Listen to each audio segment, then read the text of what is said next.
Hello అండి. Hi. Welcome back to my channel. ఈరోజైతే ఒక మంచి రెసిపీతో వచ్చేసానండి. ఇదైతే చాలా ఇష్టం నాకు.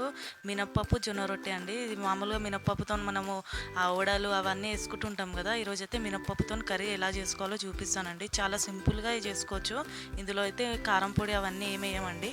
ఖాళీ చింతపండు, పచ్చిమిర్చి అవి వేసే చేస్తాం. ఎలా చేయాలో చూపిస్తానండి, రండి. ఫస్ట్ అయితే మినప్పప్పు నానబెట్టుకోవాలి. ఒక కప్ మినప్పప్పు వేసుకోండి. పావు కిలో అంత ఉందండి నేను నానబెట్టింది.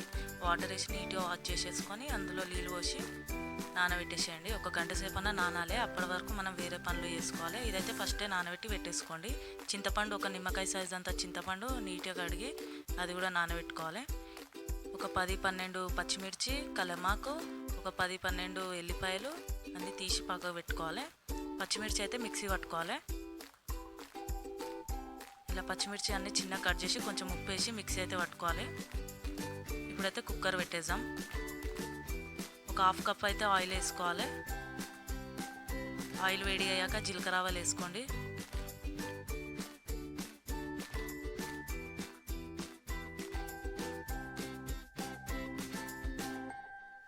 ఇలా ఒకసారి కలుపుకున్నాక మనము పచ్చిమిర్చి పేస్ట్ ఉంది కదా, అదైతే వేసేయాలి.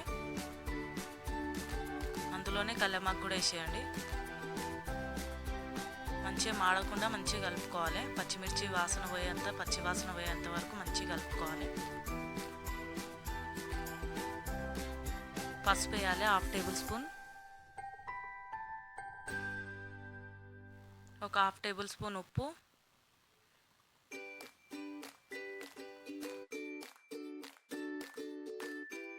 ఇలా ఒకసారి కలుపుకున్నాక మనం నానబెట్టిన మినప్పప్పు ఉంది కదా, అదైతే వేసేయాలండి. మీరైతే ఒకసారి ట్రై చేయండి, చాలా బాగుంటుంది టేస్ట్. పిల్లలు కూడా మంచిగా తింటారు. ఇలా అయితే మొత్తం వేసేసుకోవాలి. ఇలా ఒకసారి కలుపుకున్నాక మనం నానబెట్టుకున్న చింతపండు నీళ్ళైతే వేసేసుకోవాలి.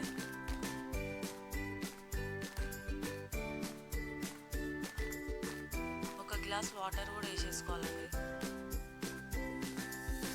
ఇక్కడనే ఉప్పు చూడాలి, ఉప్పు లేకపోతే ఉప్పు వేసుకోవాలి. ఒక 4 విజిల్స్ వచ్చే వరకు అయితే పెట్టేసేద్దాం. అప్పటి వరకు జొన్న రొట్టె చేద్దామండి. ఇక్కడైతే పిండి జల్లెడ పడుతున్నానండి. జొన్న పిండి మన పురుగులు ఉంటే వెళ్ళిపోతాయి అని జల్లెడైతే పడుతున్నా. ఇక వేళ్ళీలు అయితే పక్కకు పెట్టుకుని ఉండే వేళ్ళీలు వేసేసి కలుపుకోవాలి. ఫస్ట్ స్పూన్తోనైతే కలుపుకోవాలి. అందరికి వస్తాయి కానీ అలా చెప్పాల్సింది ఏం లేదు. నాకైతే అంత పర్ఫెక్ట్గా రావండి. ఏమో మరి చేస్తున్నా, మంచిగానే చేస్తూనే ఉంటా. ఎంతైనా పెద్దోడు చేసింది అలాగ ఉంటుంది, మనం చేసింది అలాగ ఉంటుంది. ఇలా అయితే వేసుకోవాలి. ఇక్కడైతే పెంకనైతే వేడిగా పెట్టేసిన. ఇప్పుడు జొన్న రొట్టె చేసుడే. వీడియో లాంగ్ అయిపోతుందని నేనైతే ఫాస్ట్గా పెట్టేసినానండి. మీకు 2 చూపించాలని అంతే, లేకపోతే ఇది అసలు పెట్టకపోతుండే. మీకు 2 జొన్న రొట్టె మినపప్పు పెడదామని జొన్న రొట్టె కూడా చూపిస్తున్నా.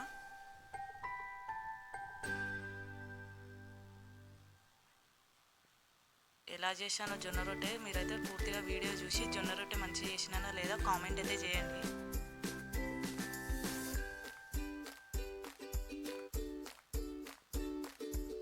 ఇప్పుడైతే పెంక మీద వేసేసుకుందాం.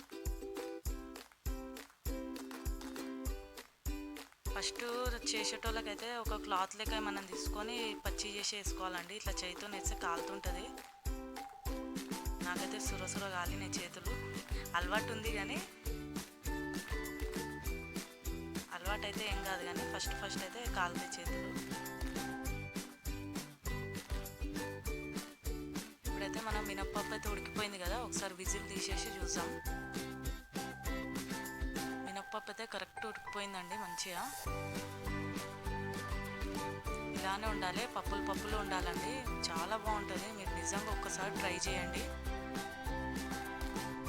ఇక్కడైతే ఒక బౌల్లోకి వేసేసుకుందాం. పక్కకు జొన్న రొట్టె, మినప్పప్పు అసలు మంచి కాంబినేషన్ అండి. ఒకసారి మీరు మిస్ కాకుండా ఇట్లా చేసుకొని చూడండి. ఈజీగానే అప్పుడప్పుడు పిల్లలకు పెట్టినా మంచిదే కదా. ఇలా జొన్న రొట్టె మినప్పప్పు పెట్టండి. మరొక మంచి రెసిపీతో కలుద్దామండి. బాయ్.